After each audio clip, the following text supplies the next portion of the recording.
Hello everybody. Hello up there. This is going to be a short video on fingering in the Fantasie-Impromptu of Chopin. Not the whole thing, because that would be very long, but just a couple of places. Again, the point is not really the precise fingerings that we come up with, but the thought process of discovering grouping and then following that up with fingering. So let's go to the first measure right here, and we'll just do this much right here. So what I'm looking for is the natural groupings where the hand lies over the fingers. And when you are looking for where the groups divide, two things are little hints that the group may split. One is large intervals, skips, and the other is direction change. So right there, I'm going to divide that group because I have a change of direction. So I'm going to do those three, and then I'm going to do those four as a group. So, and then that works beautifully. And then I'm going to do these four as a group, and then these four as a group. Again, because of the direction change, as well as the fact that the larger arpeggios seem to work really well. Now, there's not a lot to say about fingering here. For the beginning, I would start on 2, just do 2, 3, 2, and this, of course, would be 1. I did see some editions that put third finger on C sharp right there, and I know that that may feel stronger to some pianists than 4, but I'm going to argue for 4 right there on that C sharp. The reason being, if you look at my hand, there it is with 4. Now watch with 3. You see the lateral stretching that's required to do that? That is quite a bit of muscular effort and tension that's going to be introduced in the hand in order to get 3 over there. I would say 4 can be very strong if you are centered on it.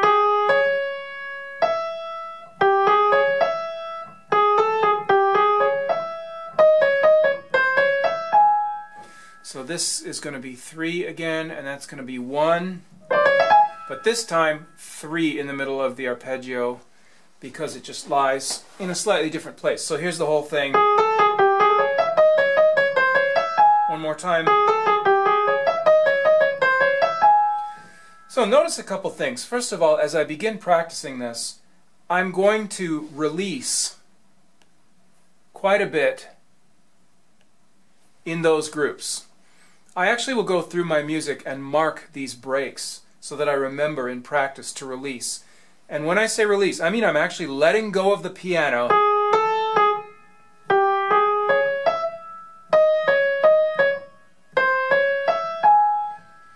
and during that moment of release, I am going to feel the tension go out of my shoulder and arm. I'm truly going to just let everything go for that moment. Sorry, I did the wrong finger.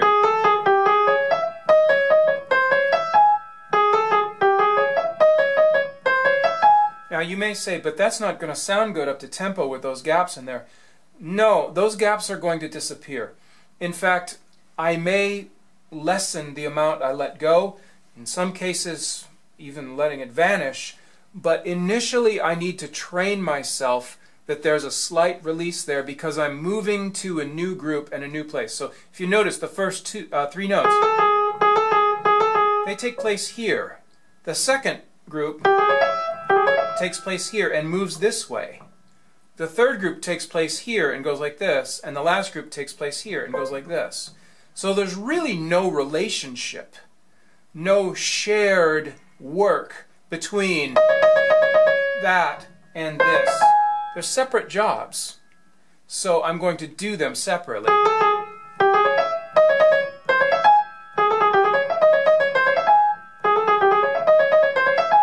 Now, as I get up to speed, those gaps start to disappear, but I can still feel the release that I gained by doing them. If I don't release, what's going to happen is that I'll play these 3, likely I will not get down low enough for the F double sharp. And I might even stab my thumb down to play rather than get nice and low to do that. Likewise, if I don't release, I might reach in a weird angular way to try to get those notes rather than start them with a sense of freedom. And again, releasing and allowing that to have its own direction. So I would actually practice, especially if you struggle with tension and fatigue, I would actually practice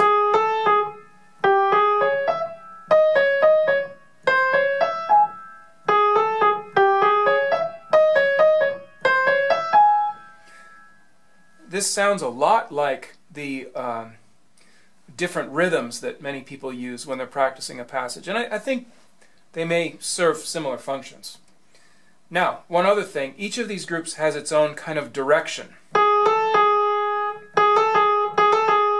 So for those three notes, just a very small rotational motion. This one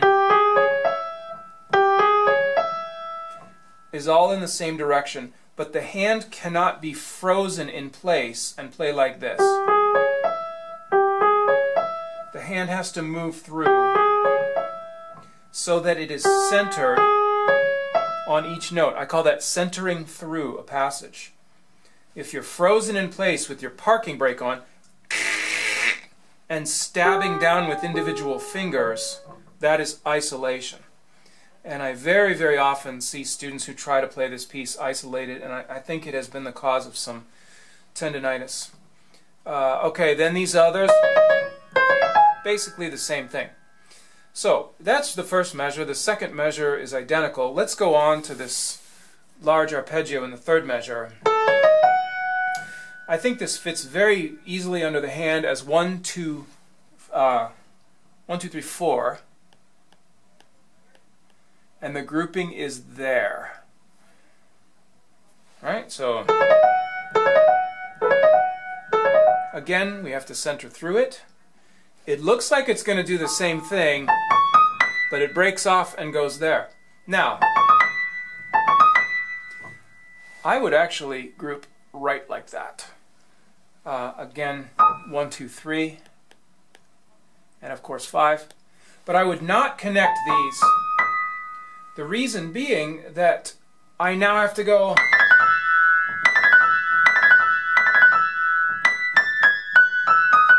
back down the scale, and I don't want to start that downward scale with my hand splayed out and my fifth finger very weak. If you want to make your fifth finger weak, pull it way out to the side and then just try to do anything with it. So, and again, that's the direction change in the grouping, so it's going to be advantageous to start that group that way. Also notice, for many people, reaching a ninth is extremely difficult, especially if they're trying to hang on to the position of the old notes. And I have seen many students do this kind of thing. Well, of course, the whole hand is weak because it's all laterally stretched, so notice now, no stretching. So, now let's figure out on the way down.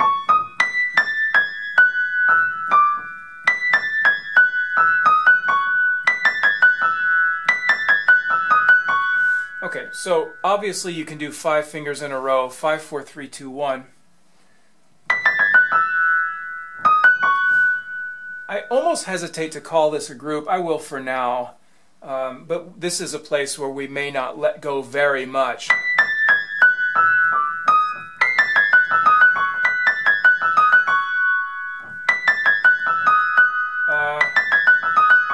So that'll be 3.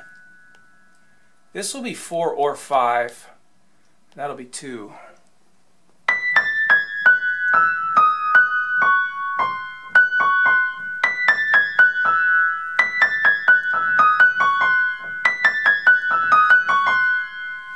The group stops there.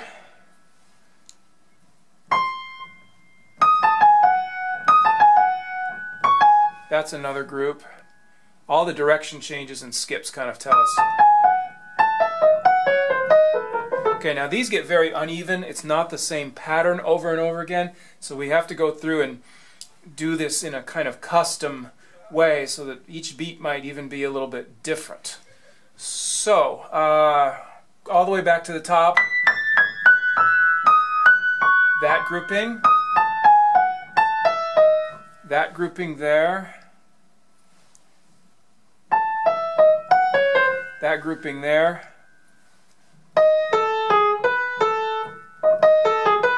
and there. So notice that the actual groups we end up with are all downward. They're all moving in the same direction. And your hand likes this. It likes going whoosh, whoosh, whoosh, whoosh, whoosh.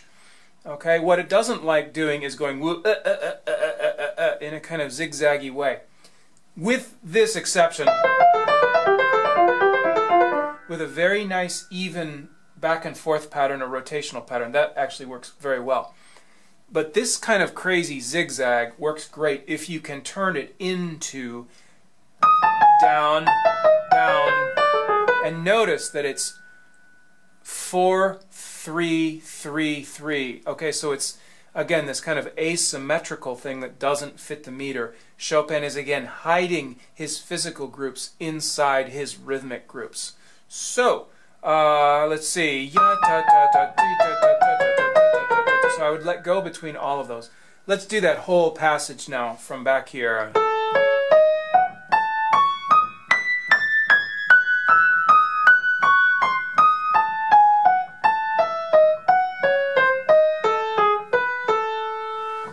And now fingerings. Let's see, we ended up, that was 1. 5, 1, 3, 2.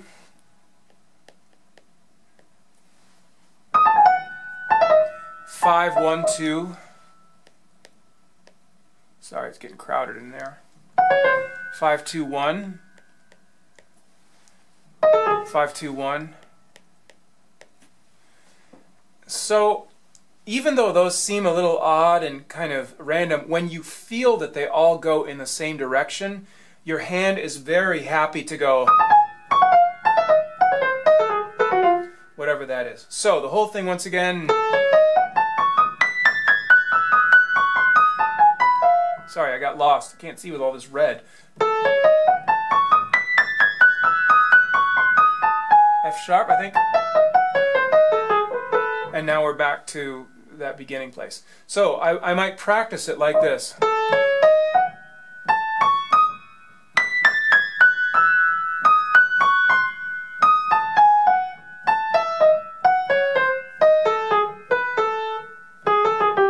And now we're back there once again. So I hope you can see from this that the groups are first.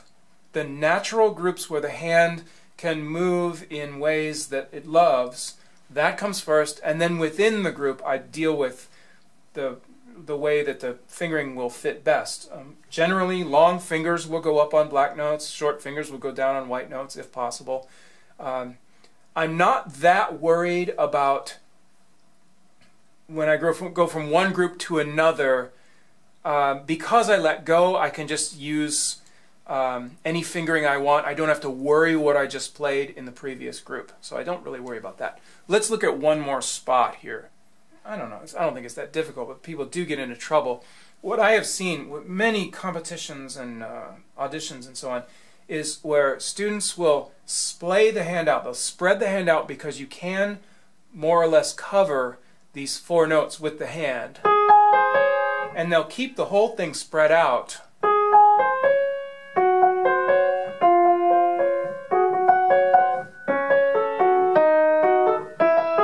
That. So they'll just go from one beat to another with the hand open wide and using isolated motions of the fingers to push down. And this is where you can get into great trouble because that is not the right motion. This is a single rotational motion. You go this way, then you go that way, and then this way, and then that way. And now, so left, right, Left, right, left, right, left, right, left, right.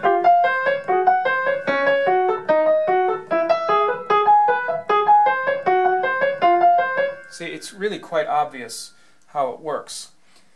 Where do you let go? Well, for some smaller hands, I might even play the thumb by itself and then play the other three as a group. If your hand, you know, if an octave is really a reach for you, you can just go play like that. And with the pedal, you're just going to change pedal every beat.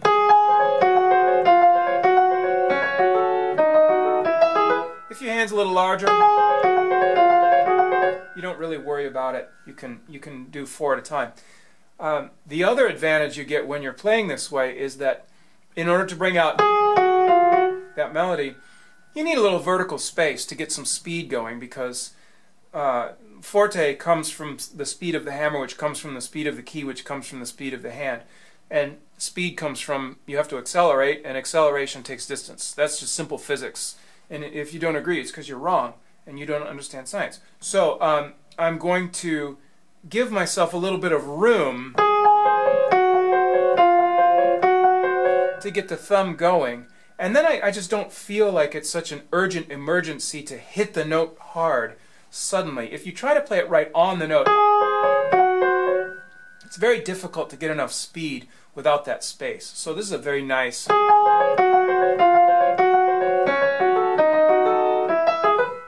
nice little pattern. By the way, each of these is a different shape, so you do have to accommodate yourself to the shape. If we notice especially this measure, those are similar, those two beats, you know, the black on the outside and the F sharp and A on the inside. So there's only a small adjustment, but this chord, the E major chord, is so different because the outer notes are white. So notice the difference in location as you watch from above. So I need to come way out, quite a bit of the way out. How far is that, by the way? You know, from the D sharp out to the E. Well, it's about that far. That's about how far out of the piano I came. How big is that intervallically? Wow, that was a perfect fourth. I moved as far this way as a perfect fourth is this way. That is a huge motion. And if I'm not aware of that, and I try to play in here, I'm going to feel cramped because I don't really fit. That's a very small target. So being aware of that and giving myself permission to come out puts me way out on the nice front porch of the key, and I'm much more comfortable. Some other time we'll have to talk about the fact that these motions are initiated at the shoulder. That's the only way to do that, but we won't do that today. So those are a couple of places in the Fantasie-Impromptu where we can look in detail at how groupings work and the relationship of grouping to fingering.